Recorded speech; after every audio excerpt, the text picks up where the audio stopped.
Early sleep is good sleep. When you sleep early, you get pre-midnight deep sleep, which is a window of time between sunset and midnight where your testosterone is released, your brain function is improved, your energy increases. You will feel so much better when you maximize this window. This window of time is crucial. But a lot of people ignore it. They stay up till midnight doing whatever. They're not sleeping the way humans are programmed to sleep with the sun. When the sun goes down, you go to bed because you want that window of time between sunset and midnight. So today, I'm going to give you 3 keys to sleeping early consistently. Once you start doing this, your energy will improve, your testosterone will increase, you'll have so many benefits. But all you have to do is start sleeping early. And it's a tricky change. It's a tricky change to make because there's a lot of pushback from your friends, from your family, everyone, pressuring you to stay up late. You have to fight against that. And you have to follow these 3 steps to make sure that your sleep is on point and that it's early. So, the first step, and this is, not an actual practical step, it's changing your mentality. Change your mentality. A lot of people's mentality is that their life revolves around their sleep. All right, so their life is the center of the solar system, and their sleep revolves around that.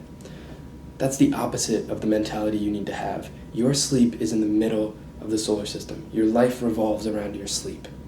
Okay? It's the opposite of what a lot of people do, but a lot of people get shit sleep and feel like shit every single day. You don't want to feel like that. So sleep is now the center of your universe. That is the mentality shift you have to have, because otherwise you're not going to prioritize it. You're going to take any excuse where, your friend invites you to do something late at night and you go out and do it and you ignore your sleep, or, all your family is staying up to watch a movie. You're going to stay up to watch the movie with them because your mentality is not there. Your mentality has to be locked in. All right, so once your mentality is locked in, then you can do these 2 practical steps. Now, the practical step that is the most important is to set 2 different alarms, and most importantly, your bedtime alarm, your PM alarm. Now, not everyone sets an alarm in the morning, obviously, but no one sets an alarm for when they should actually go to bed.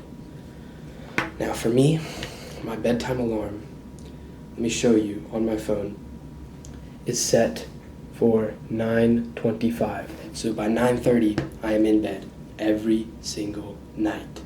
That's what you need to have. You need to have an alarm on your phone that goes off every night and you get in bed at that time, because consistency is everything.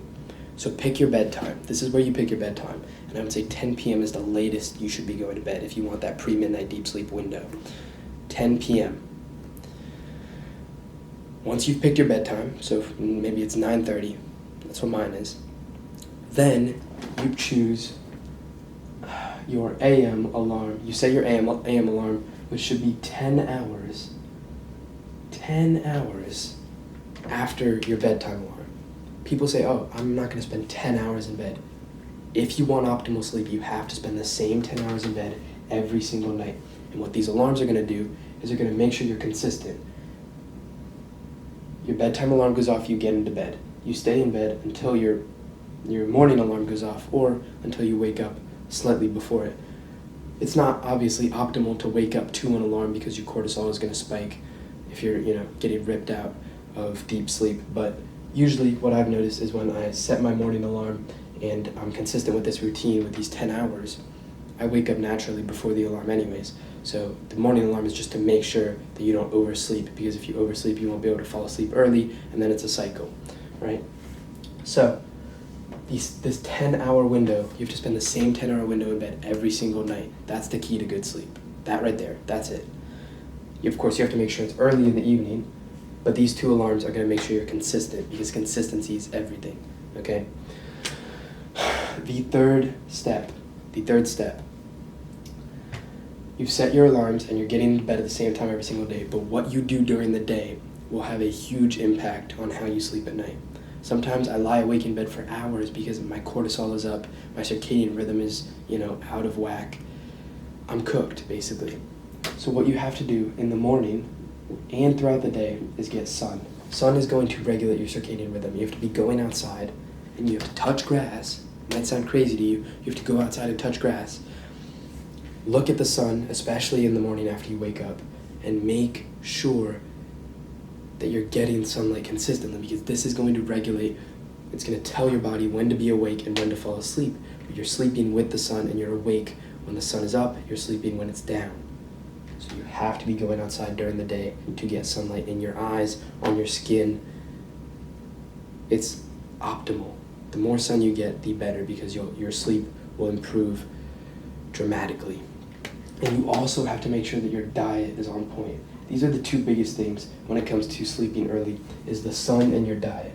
If you go to bed early and you haven't eaten the right foods, that is 300 grams of carbs, of clean carbs from fruit and honey.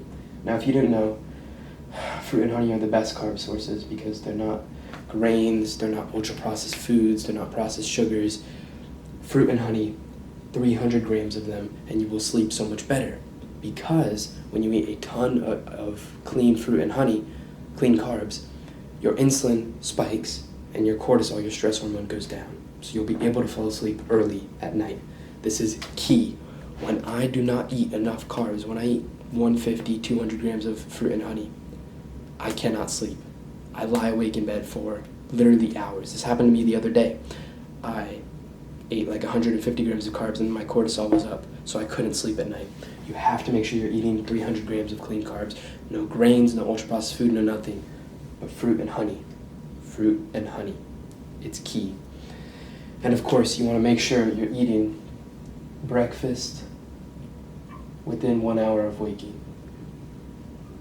1 hour of waking, okay? Because your circadian rhythm is actually aligned to when you eat. And in the morning, your cortisol goes up. You wake up, your cortisol goes up, and it'll stay up until you eat. So ideally, you want to eat and you want to lower your cortisol as soon as possible, as soon as you can after you wake up, because you don't want it to be elevated throughout the day. If it's elevated throughout the day, and if you skip breakfast, it's going to stay elevated. Even if you eat later, it's going to stay elevated, and you won't be able to fall asleep at night. So do not start fasting or skipping breakfast.